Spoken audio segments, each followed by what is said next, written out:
একো হোৱা নাই ৰচোন কি হৈছে তোৰ কচোন তই এনেকৈ মন মাৰি নাথাক মই ৰাজৰ কথাই ভাবি আছো ভণ্টি তাৰ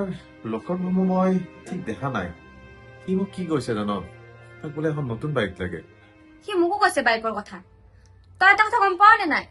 সি আইফোন এটাও লৈছে কি সি আইফোন লৈছে আৰে সি ইমান বহুত টকা ক'ত পালে সি বোলে মোবাইলটো কিস্তিত লৈছে কিস্তিত লৈছে সি ধাৰ বিলাক ক'ত মাৰিব সি ধাৰ বিলাকতো মই মাৰিব লাগিব ই মোক শেষ কৰিলে ই তাকেও দাদা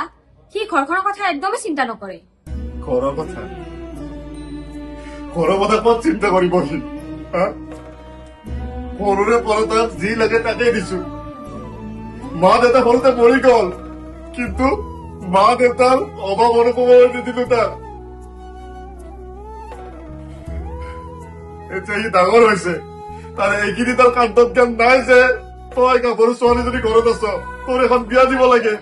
তাক লাগে সেই দামী বাইক 1.5 লাখ টকীয়া আরে বলছি তই বছর মই পান দোকান এখন দি তাক দামী বাইক কেনেকৈ দিব পাৰিম ঘৰখন চলাব লাগিব তোৰ বিয়াখন দিব লাগিব তাৰো কিবা এটা ব্যৱস্থা কৰি দিব লাগিব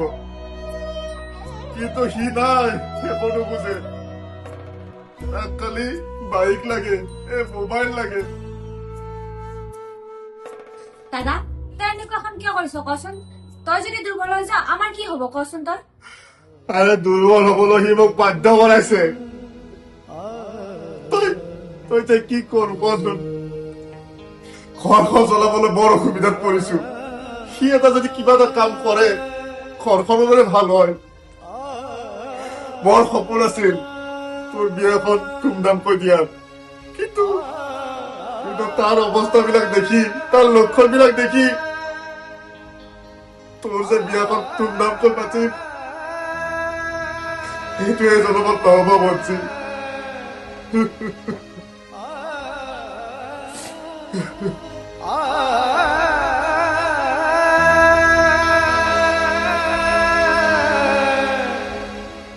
দাদা তই মোৰ বিয়াৰ কথা ভাবিব নালাগে দেই তই এটা কাম কৰচোন ভাইটিকে বাইকখন দে বাইকখন নাপায় যদি সি কিবা এটা কৰি পেলাই তাকেইতো ভণ্টি মোৰো সেইটোৱে ভয় লাগে সি যদি বাইকখন নাপায় কিবা এটা কৰি দিয়ে দে হ'ব দে মই কিবা এটা নহয় কিবা এটা ব্যৱস্থা কৰি তাক বাইকখন দিম তহঁত তাৰ জীৱনৰ সুখেইটো মোৰ জীৱনৰ আচল সুখ তহঁত সুখত থকাটোৱে মই বিচাৰো